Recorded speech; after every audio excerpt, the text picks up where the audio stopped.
დღის სხვა სიახლეები კუსტბის ყოფილი ხელმძღვანელის დაკითხვა პროკურატურაში დასრულდა. ბესო ხარძიანის განცხადებით გამოძიება ორი მიმართულებით მიმდინარეობს. ერთი ეხება ციხეში ზეწოლის შედეგად დაკარგულ ქონებას, მეორე კი უკანონო დაკავებას და ნარკოტიკული ნივთიერებების ჩადებას.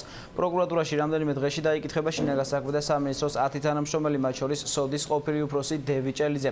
ხარძიანის განცხადებით ჭელიძე არის მთავარი მოწმე, რომ დადგინდეს ვისი დავალებით ხდებოდა მასზე ზეწოლა.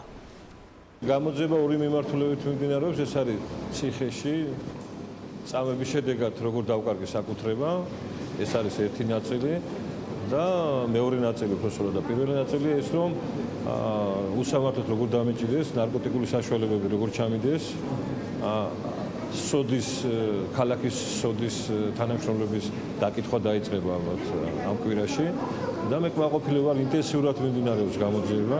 ადეიშვილის დაწყებული იყო, შემდგომ ასე თქვა ზეწოლა.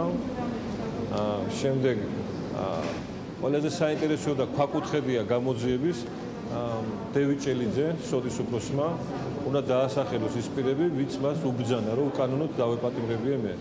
მხოლოდ ორ ადამიანს, ორ თანამდებობის სახელმწიფო მოხელეს შეეძლო მასზე ზეწოლა, ასე თქვა, ბრძანება გაეცა.